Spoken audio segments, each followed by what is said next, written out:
Hey, what's up, gang? I've been playing a lot of Numemon recently. Disgusting amount of Numemon, in fact. I've been taking it to every single online tournament. I've been playing with friends, been forcing people to play counters against me. I've been trying out a whole bunch of stuff the past couple weeks, and I've been really enjoying it. This is one of my favorite decks that I think I've played in a long time. It feels so good, and it feels unstoppable if you just draw okay. There are certain cards in decks that will hurt you, but overall, this feels like, if not the best, one of the best decks to take into BT15, the unsolved meta. This video will hopefully go over the cards themselves, try to be as detailed as I can with every single one down to the minutia of why I think I want to run them and why I run them at this amount. My logic can be flawed. So by all means, if you think that I'm incorrect with some of my ratios, or if you think a different card would be better there, please leave it in the comment. I would love to hear it. I'm still tinkering with this deck, like I said. I'm not fully sold on the current ratios or anything that I'm running here. I just right now like the list, and I'm comfortable enough showing it to people. And hopefully someone else can take it and make it even better. I will also go over like some basic combos, like some synergies the deck has with itself, as well as with the other cards that I've chosen to add in. What's missing from it? This deck will get better in BT16. We are missing certain cards, and I'll explain what we're missing and how it hurts the deck and how it changes the way that you decide to play. I'll describe how to counter the deck, what cards hurt it, what decks hurt it, and how you can kind of go about dealing with it and what to play around. And then finally, I'll try and go over some budget / alternate cards that could see play in this deck that I've kind of fooled around with, but not enough to fully say whether or not they should or shouldn't be. We'll go ahead and start off with the eggs. Starting off the top here, we got 4 EX4 Sunnomon. The inheritable is your turn, once per turn. When one of your other cards would Digivolve, draw a card. Or one of your other Digimon Digivolves, draw a card. This, I think, is the best egg, in my opinion. We play 5 eggs, and I'll go over why in a second. But a lot of times, you're not Digivolving on top of your rookies. You're keeping them as rookies, and then either swinging with them or getting bonus effects off of those rookies to either slow down your opponent, or depending on the rookies you play, just kind of for value.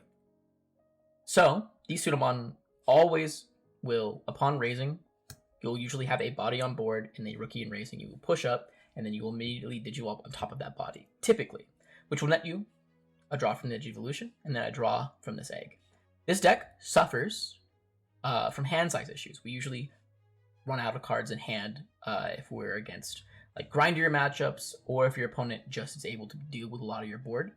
You pitch a lot, so being able to get some extra draw pretty consistently from things that you'll just naturally be doing feels good. I've tried out some other bases. Yellow, I think it is Cupimon. Yes, yellow Cupimon is one that I've been looking into a little bit, and then also the purple bottom end as well, which gives you a good amount of card draw. And I will go over why in a later section of this video. I don't run those, and I instead choose to run 4 of these. And then the worst egg that you can run is the Tokomon from EX5 on deletion. If it's your opponent's turn, draw 1. Your opponents are incentivized to delete your rookies because they're really annoying to deal with, and they will continue to give you value. So you will usually get a draw off of it, but it requires your rookie to be deleted, which feels bad, and it requires it to specifically be deleted on your opponent's turn, so you can't swing in and then get value off of it. You are just forced to kind of keep it there if you want the draw, so you have to make a decision whether or not you actually want to get the value off the inheritable, or if you instead choose to get the rush and the damage in from your rookies themselves. Next up, we've got our rookie lineup. We've got 4 Chumon. I think Chumon's pretty well positioned in the meta right now. There's a decent enough amount of decks that kind of gain memory. And so as a Floodgate, it feels fine. I usually see Chumon and I feel good. It beats a lot of decks that can kind of cause problems for us, like Luga or Red Hybrid or Levia. Since those decks really want to kind of cheat memory out, it feels good to have a Chumon, and they are forced to kind of deal with it. There's not much to say here. Because it is a black rookie, you can Digivolve on top of it. I've done it before. You kind of just have to make the assessment in the moment. because you are giving up a Floodgate, which can maybe unlock your opponent from doing certain things. Up next, we are running 3 Chikurimon. This one's a bit of a weird one. You can run it at 4 or 3. I think it's pretty comfortable. I never really have a problem finding rookies. I play 11 rookies that you can Digivolve on top of, and then I play another, which we'll get to in a second, that you can't. This one's a little interesting. No one's really playing that much play cost reduction in the post-ban list. Pre-ban list, so if you're playing in the Ultimate Cup, this card's insane. I would bump it up to 4. It's great against Pockley. It's great against Anubis. It's great against a lot of like Death Axe players if they want to like run that on you, which is the main reason why I still run it. I think that as decks like Numemon or Go Wide decks kind of become a bit more popular, in BT 15 and 16, I think that Chikurimon will be a valuable asset to stop ourselves from getting kind of blown out towards the end there. Next, we run 4 copies of Ukomon. This card's insane. It's hard to really explain how valuable this card is to this deck in particular. Because we don't usually Digivolve, our rookie lineup has always been kind of middling. But with the ability to get value consistently, not only off of the Ukomon, but also off of the Sunomons underneath it, this card becomes a must remove for your opponent. And even if they do remove it, you still get at least minimum 1 turn of value off of it. So when you promote, it will immediately hatch and gain a memory, which can stop them from choking you a little bit, which in turn will let you choke them, which feels good. It gives you an extra hatch, so that way if you have another Ukomon, you can do it in the back, so that way even if they do delete it, you will at least get another set of value on the next turn. Or if they don't delete it, you'll now gain 2 memory every time something is pushed out of raising, and you will be able to continue kind of pumping out your rookies, which really helps with your aggro game plan of just kind of wanting to kill your opponent, surprisingly enough. The last rookie we play is Pillowmon. Pillowmon is a tough pill to swallow. It significantly hinders a lot of things that your deck wants to do, because we do play a lot by effects. A lot by effects. So with this card out, it does hurt us. But we are able to cheat it out using Monzaemon X, which we will get to. And depending on the Numemons you have, you can Digivolve over it. It's only 2k DP, so when it gets back to your turn, you can swing. And depending on what card you end on with Pillowmon on the board, it doesn't usually feel that bad. It's just something that you can kind of play around and be a little bit safer with. I've seen people run this at 2. I've seen people run this at 0. I think, again, much like most Floodgates, it really depends on the current meta. And I've been feeling that Leviamon is a really hard deck to play against for Numemon. I haven't been able to play against too many Leviamon players, but I have played against Frozen. And he did 2-0 me. Both games went exceptionally long, and I found that I kind of just lacked value towards the end. Surprisingly enough, playing out the Digimon by effects wasn't the issue. It was just the constant on his turn and my turn that it was happening to such a high extent that I was running out of cards in hand. So those are the rookies.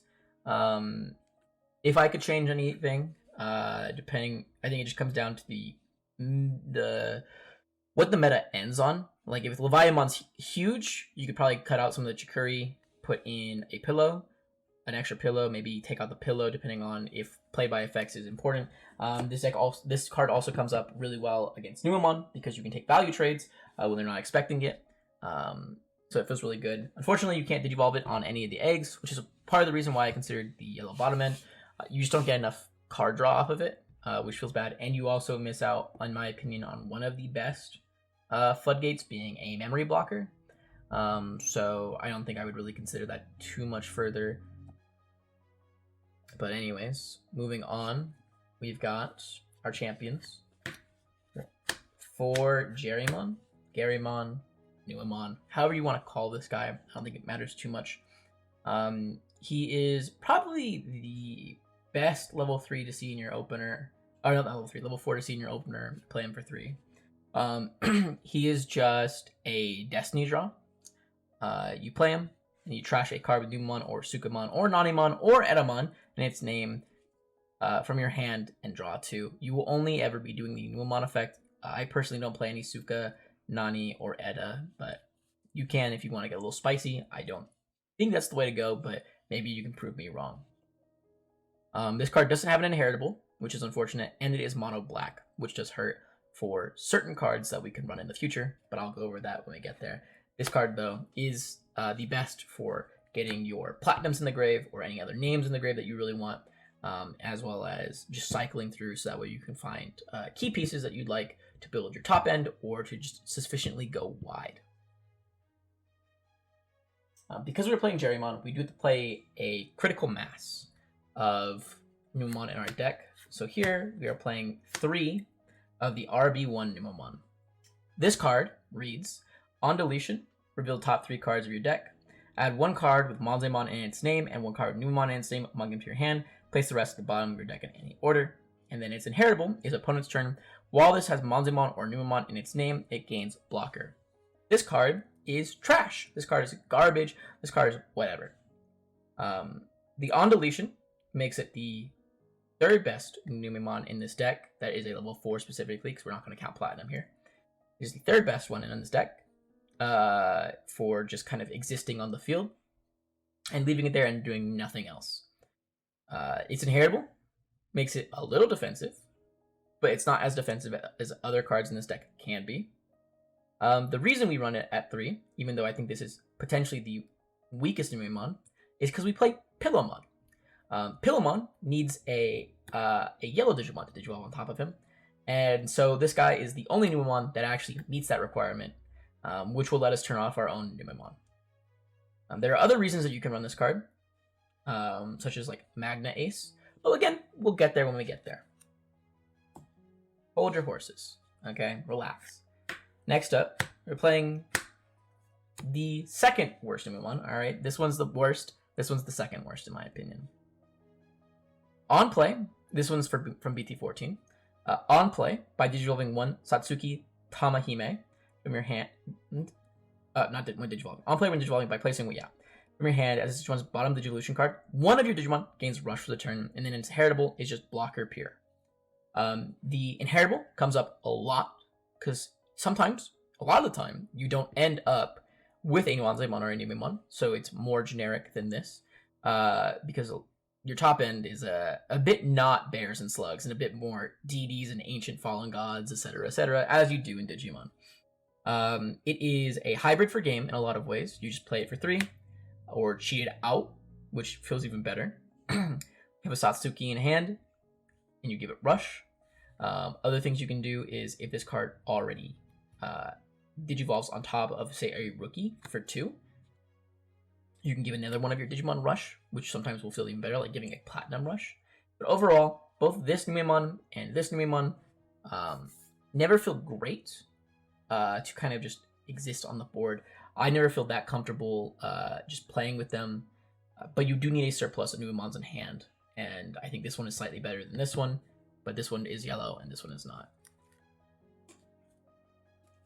Anyways, on to what I think is objectively the best Numemon, and potentially the best card in this deck, Numemon X-antibody. This card is insane. For those of you who don't know, it digivolves for 0 on top of a level 4 with Numemon in name without X-antibody trait. So, can't digivolve it on top of Platinum, and you can't digivolve it on top of Numemon X, which is fair. Like, that's just how most X-antibodies have been. All turns, while this Digimon has Numemon or X-antibody in its evolution cards, it gains on deletion. You may play 1 Digimon card with Numemon in its name from your trash without paying the cost. That can include this, by the way. However, if you do play it by its own effect, it will no longer, should it be deleted again, it will no longer float into anything. But the inheritable is where the real gas is at. On deletion, you may play 1 Digimon card with Numemon in its name from your trash without paying the cost. And you may say, well, why is that so much better than the Numemon X? Well, again, let's say you have this card and it has an X-antibody or Numemon underneath it. It gets deleted by your opponent. you bring it back, they can't delete it, and you Digivolve on top of it. Once they delete it again, you can immediately go back into Numemon X or any of your other Numemons in your trash, and that works the whole time. Should you play a like, I don't know, hypothetically a Monzaemon for 7 and then place a Numemon X underneath it, that card now has a on deletion effect. This also doesn't just work with your Monzaes and Numes. It also works with, hypothetically, Venus, your Magnas, your Omnimon Merciful modes, your Quartzmon, your Ruin modes. It works with anything that can die and can have an inheritable. It is so annoying to deal with this card in any meaningful capacity. And a lot of times, you delete the Digimon with his inheritable, and they end up with a bigger and potentially scarier field than you left them with. It is disgusting, and I love it. It's great. Up next, we've got 4 of the RB1 Monzae. I think this card is insane. It's so sad that they made what, in my opinion, is a objective upgrade to the other Monzaemon that we had access to at the time. On play, let me explain the Digivolution cost as well. It can Digivolve from 4/3 from any level 4 Numemon in name. So it doesn't matter that most of them are black. You can Digivolve on top of them for 3 anyways. By placing 1 Digimon card with Numemon in its name from your trash as its Digimon's bottom Digivolution card, gain 2 memory. So for 5, but I mean 5 cost level 5 that has on deletion, play out a Numemon of any kind. As well as on play or when Digivolving, one of your opponent's Digimon gets -3k DP and security attack until the end of the turn. Feels pretty good, especially if you cheated out for 0 memory, and then you gain 2 memory. And then it also has on deletion, and this all happens on your opponent's turn. It feels disgusting. The inheritable is the same as the other one, but it is, while the Digimon has Monzaemon or Numemon in its name, gain security attack +1. This will usually proc on your Monzae X's or on your PlatinumNumes. Would be the only real ways to get it going. And it gives you just like a little bit of extra like poke and damage, as well as it comes up a lot.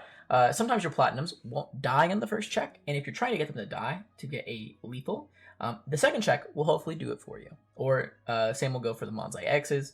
So yeah, this card's insane. Unfortunately, it feels kind of mandatory, but there are some options that you can deal with that, such as playing more copies of the BT14 Monzaemon. Armor Purge, and then it has the same on play, just without the secondary on play when Digivolving effect. It also has the same inheritable and Digivolution costs. So it is just a worse version. However, I play 2 because you really want the Monzae X effect. That it is arguably up there with Numemon X in the most broken cards in this deck. This is just there to proc that, and you can also play it off of PlatinumNumemon, which we'll get to. So again, just playing it, gaining 2, and it's Armor Purge, which sometimes comes up, but very rarely, because a lot of times you do just kind of want your stuff to die. Up next is our last set of level 5s. We've got Monzaemon X-antibody. Digivolve from 0 from a Monzaemon. If the Digimon has a card with Monzaemon or X-antibody and solution cards when Digivolving, you may play 1 Numemon specifically, so no Platinums, but just 1 Numemon, or 1 level 3 Digimon card from your hand without playing the pay cost. Something that I will do a lot in theory is Digivolve on top of a Monzaemon for 0, play out a Pillowmon, and then against my Nume opponent, I will then delete one of their floating Digimon, and because the Pillow is now out, they cannot. And the same thing goes for a Leviathan X opponent, because I played by effect. They would normally get effects going on their side, but because the Pillowmon is out, not much will continue happening. Like they cannot play out a Leviathan using Biting Crush, I'm fairly certain. There are just certain things to look out for there.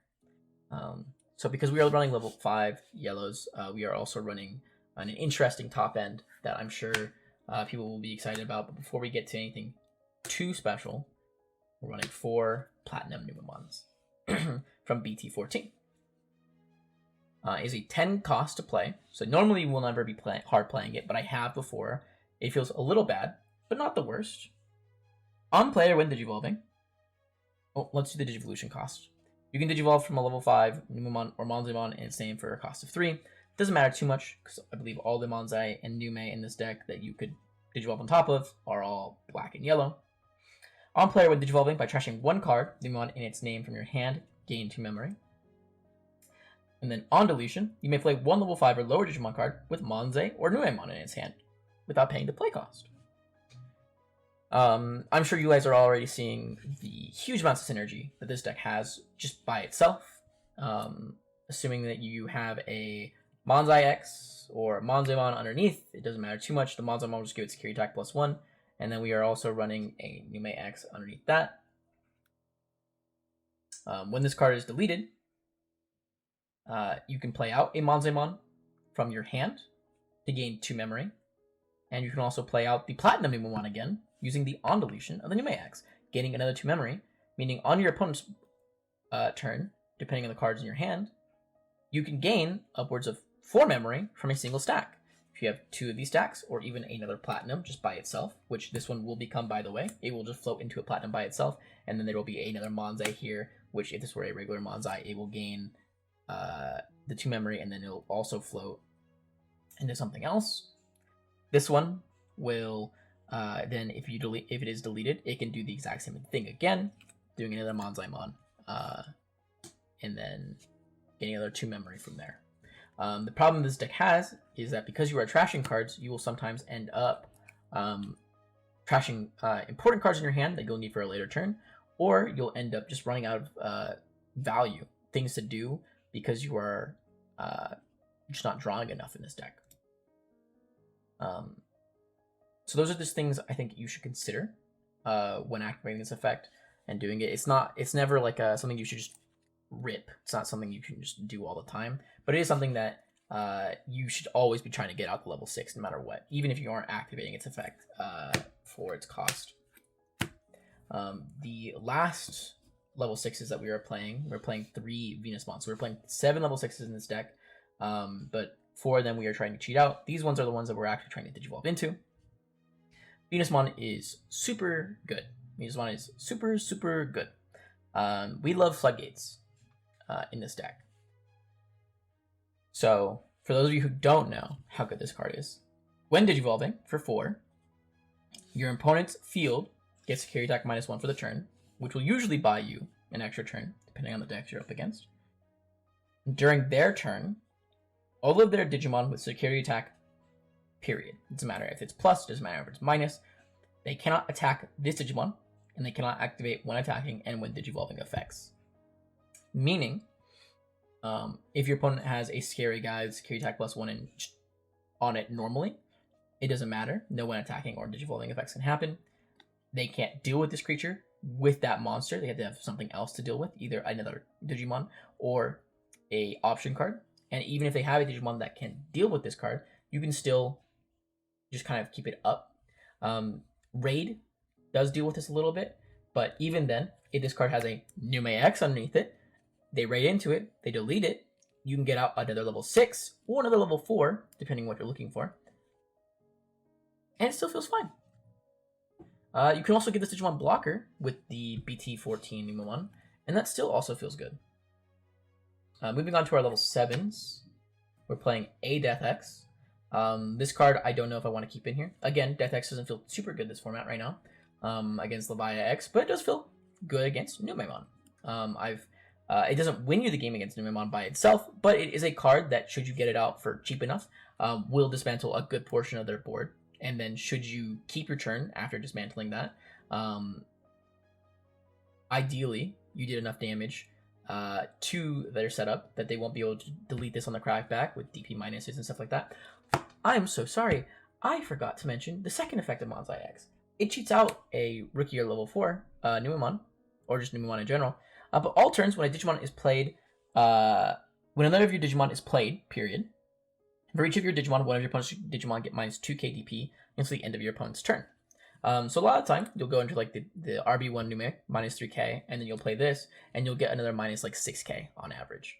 But I've had upwards of like 16k, because your board will go exceptionally wide very quickly, depending on if your opponent can actually answer your stuff.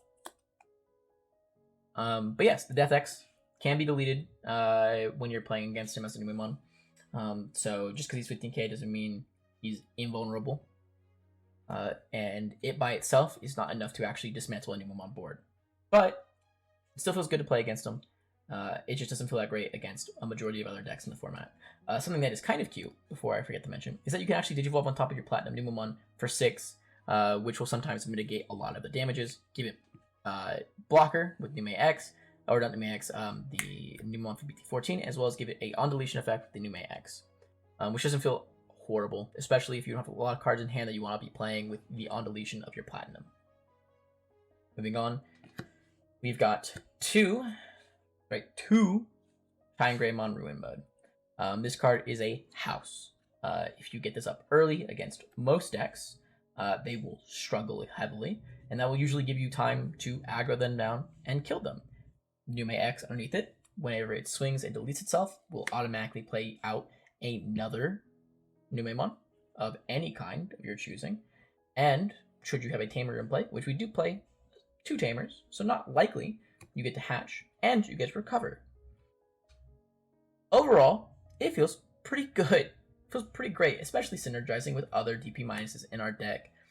Giving someone minus 3k, minus 6k, and then digivolving to Platinum, pitching a card, keeping turn for only 1 memory, and then digivolving into this for another minus 5k will delete most scary Digimon.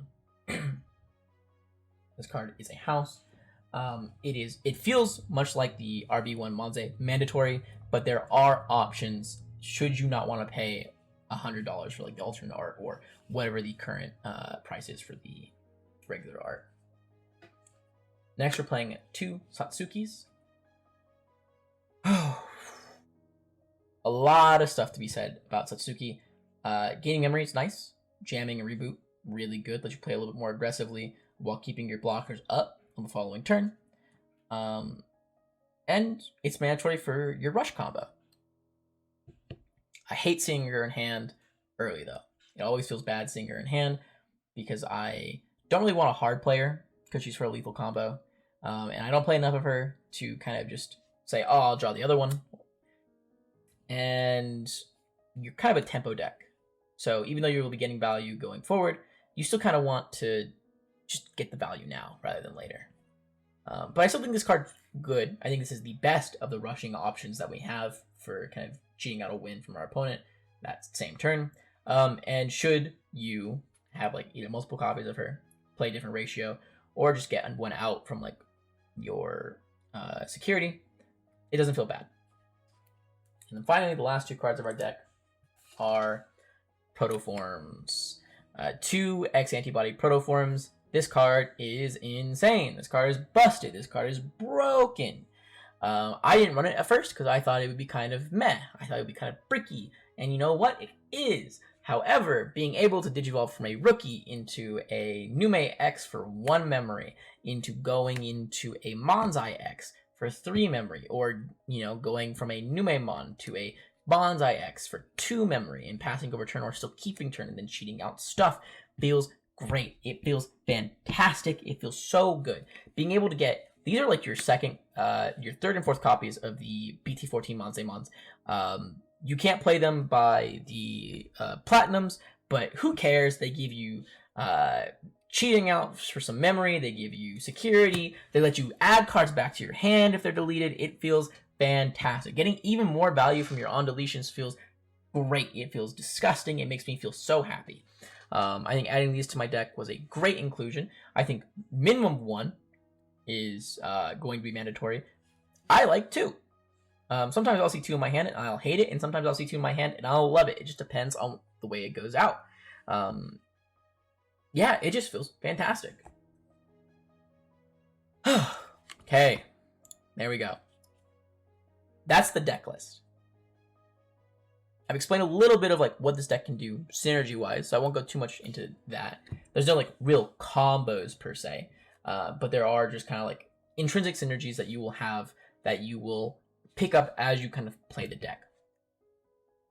Just knowing like Numemon X can play out any of your Numemon from trash, including itself. Platinum can play out Monzaemons or Numemons below level 5. Monzaemon X plays out any level 3, and Numemon.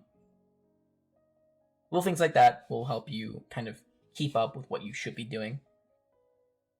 Before we go over what we're missing in this deck from BT16, I just kind of wanted to say this deck is a aggro deck.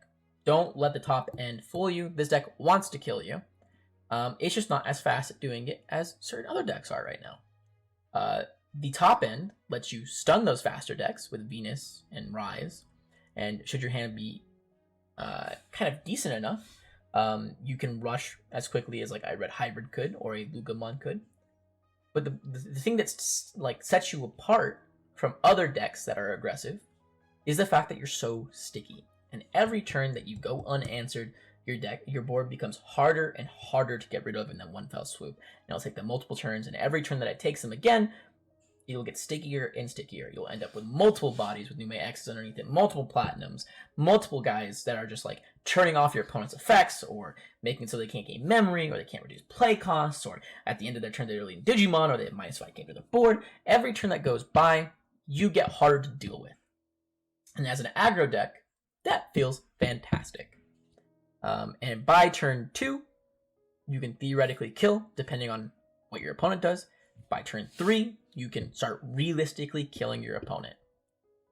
And if you want the mode of just playing out Venusmons, gaining value off of Platinums, using Ruinmons and Death Axes and whatever, feels pretty solid as well, especially against those more aggressive decks.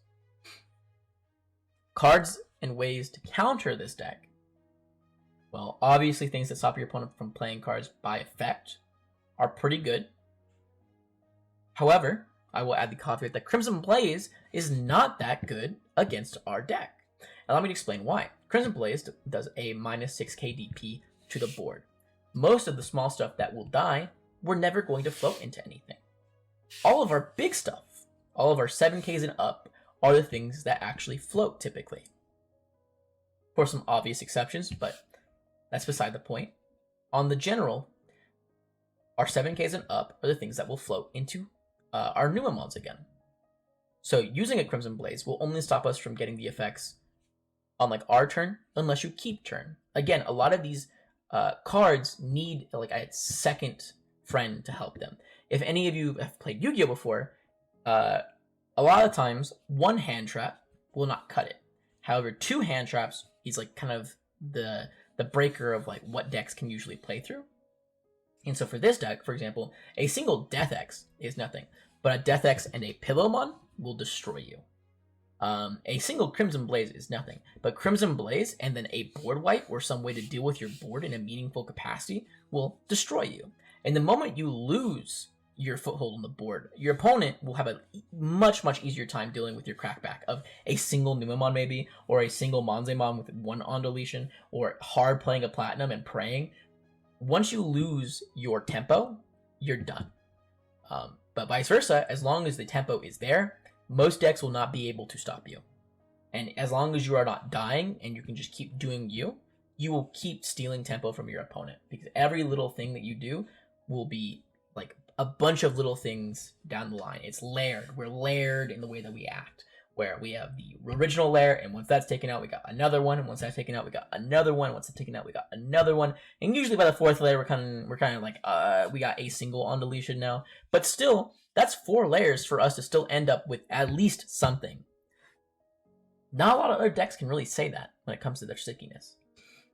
I think the best way to beat Numemon, if you're not going to have targeted cards for it, is to kill your opponent. And I know that sounds obvious, but really just trying to aggro them down and killing them within the first 3 turns is your best shot at dealing with them. If you are an aggro deck or anything of that nature, you cannot let them get around, because they will slow the game down to a stall and they will slowly choke you out. And even though they will be on 0 security, 1 security, 2 security, it doesn't matter. You will never ever be able to actually finish the game. So you have to hit them very fast. For control decks, you have to play targeted cards against Numemon, because it doesn't matter what you do, they will slowly choke you out from just the sheer amount of value that they will be getting. Even if you chaos degrade something, even if you delete something with DP, even if you get some D-Digivolve going, they hurt, but they're never going to be enough by themselves. You have to deal with them in a more targeted approach. Gameplay wise, don't delete their stuff. Don't delete it. I know it sounds weird. You have to go around them. You can never truly go through them unless they're running low on cards in hand, or they don't have the right cards engraved. If they don't have any Numes engraved, you're fine. If they don't have any on deletions on the field, go for it. Delete their stuff. If they don't have like a decent size amount of cards in hand, you're probably safe. But again, that's only probably. There's no guarantee. Oh, I forgot to mention what we're missing from BT16. We're missing from BT16 the Ukomons and the level 6 Valkyriemon Ace. Both of those cards are really good for our deck. The new Ukomons give us searching, which help deal with one of our major problems, which is a lack of cards, a lack of draw power. Being able to get the searching done really helps out a lot. So come BT16, the deck will get better. And then as well, the Valkyriemon. It's like Ruin mode at home.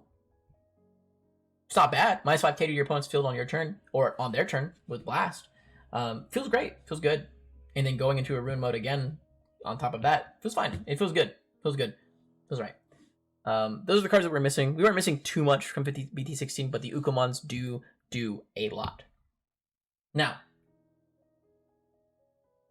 start with the eggs. We've got the purple base and the yellow base. Purple base gives you access to Psychmons and Gazis, and the yellow base gives you access to Cutemons and Pillowmons. I don't think really accessing any other cards in those colors matter too much. You can maybe play like a bit of like a Gabumon package for just like draw and on deletion. But again, I like these black ones because they are consistently giving me the most draw. And the Floodgates, in my opinion, are some of the best. It's that or purple. I would not consider the yellow base. Other rookies that you can consider in black are the security Dorumon. The security effect is when checked in security, you can reveal the top card of your deck. If it is a black Digimon with a play cost of 4 or less, play it out for free. It lets you cheat out Numemons pretty consistently, which feels good.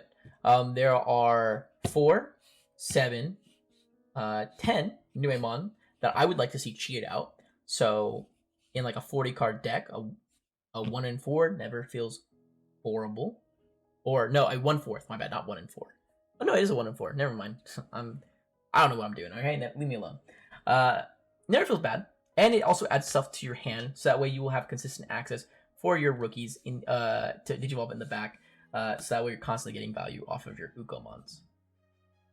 Other cards that you can choose to consider is running more of the yellow Numemons and actually running some Magna Angemons.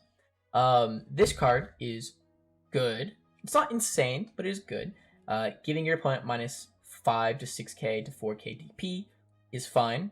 It usually won't delete anything too impactful. The main reason you would do it is because you would Digivolve for free. And this will let you go into your level 6s, which are very, very powerful, very quickly. And not having to use a turn, perhaps, to go into your Monzaemons, even though your Monzaemons are also pretty good. This card has seen some success for me. I'm not sure if I like it too much, because it only Digivolves off of a single set of your champions, whereas in other decks, it would Digivolve and be a threat constantly. I only played it at 1 at the time, and I only saw it really come up once. It still felt good, but it was never that impactful. Moving on, I think the next ones I kind of want to talk about are some of the ways to cheat game from your opponent, being Louis. I was playing 2 Louis at a time and 3 Satsuki, and I found that the Tamers were very bricky. I actually didn't like them that much. And so over time, I eventually come down to 1 and then to 0. I think that just having a small amount of a small rush package is fine, and kind of being able to cheat your way going forward from there is good. It does give you value, and you can play it out during your game to get value. But honestly, you get enough value in your engine, in my opinion, and I really just don't like the brickiness of it. I want more Numemon to pitch for Jerry, or I want more cards to pitch for Platinum. Another card that is so good in theory, but has really let me down in practice, is the Chimeramon. In your mind, you go, wow, you'll be playing out a lot of level 4 Digimon for free. You should run Chimera. You get a rusher. It's a free level 5. You can go into the level 6s really quickly because of that. It feels good. If you're getting out a good chunk of level 4s and it makes it back to you, or it's during your turn, I'm going to be so honest with you. You're probably winning that game. You probably don't need the Chimeramon. He doesn't add that much to you. You're probably going to have a Satsuki by that point. Like, it's just... It feels like a win more card when it doesn't do what I want it to do, if that makes sense. I know it feels very nebulous to be like, oh, it's a win more card. Yeah, it's a rush. It's supposed to be there. It's like your Blitz Omni for a game. The effect of getting 2 level 4s on the field on your turn, or on your opponent's turn, having them last till your turn, it's just so much harder than cheating out a single level 4 and having a Tamer in hand. So I haven't seen too much success with it, but maybe I'm wrong. Again, these are all just my opinions on what I've played with the deck so far. On to some more budget options. I think you can probably cut out the RB1 and play only BT14 and then 2 to 3 of the Protoforms. 2 or 3 of the Protoforms, and just hope that you will draw one of those 7 copies and a Monzae X to see the game be played further. Unfortunately, you don't synergize as well with your Platinums, which will hurt a lot in the long run. I think the RB1 Monzae are mandatory, but you can still see success, though it will be at a lesser version than prior. But just note that the RB1 effect by itself never wins you the game, but it always helps you kind of stack up those little tides until eventually the dominoes are so high that your opponent collapses underneath the stress. So I would get some copies if you can. I would say minimum 2 if you can. I know they're so expensive right now. Luckily, I got them beforehand because I'm a genius and I saw this deck coming a mile away. But anyways, enough about me. Other cards that are stupidly expensive. Shine Greymon Burst, Ruin Mode. Disgusting. I've found some success, or I've seen some success with Merciful Mode. This card is insane pre-ban list, and it's okay post-ban list. It has some niche bonuses against our deck for tucking Numes and Monzaes. It has some niche bonuses against other decks for tucking like some of the SOC cards, some of the Digipoolies cards, etc., etc. It's nice, especially Digivolving on top of a Venus, because you'll get the Venus back, or Digivolving on top of the Nume and getting the Nume back. It's not horrible. I like Ruin Mode better, but if you are having problems justifying a hole in your wallet, this Merciful Mode may be the way to go. You can also run more Death X's. Those were things I was running before. I was running 2 Death X's. I didn't like it as much, and I ended up taking them all out and then putting 1 back in. And the final card that I actually haven't tinkered with at all yet, some Spice, one of my favorite cards. Just pulled this from my Hunter deck. We've got Quartzmon. Funnily enough, he Digivolves on top of Platinum for 6. And you'll have a wide board, so you'll be trashing a lot of security. And it's a Floodgate, and I love Floodgates. I love them. Stopping my opponent from having fun? Yes, please. Quartzmon may be something you want to consider running. I can't vouch for it, because I haven't tested it too much. But it seems like it could be really good. It seems like it could be kind of fun to play with. I would give it some once-overs, give some thoughts, maybe play it with some friends for a little bit. See what you would like to do with that. But yeah, thank you all for listening to this somewhat in-depth guide. There's a lot more stuff I can really talk about, but I've already been here for 45 minutes yapping, and I kind of want to get some more games in. I really do just want to keep playing this deck as much as I can. So, if you guys follow me, subscribe, leave a like, etc., etc., and I see interest in me doing like super in-depth videos on decks, in like current formats and stuff. I may do more. I may give more context for where I actually end up and how I end up doing in different tournaments and stuff. Yeah, thank you guys for watching the video. Leave a like, leave a subscription, the whole shebang. You know the idea. I'll try to do more videos like this in the future. Thank you guys so much.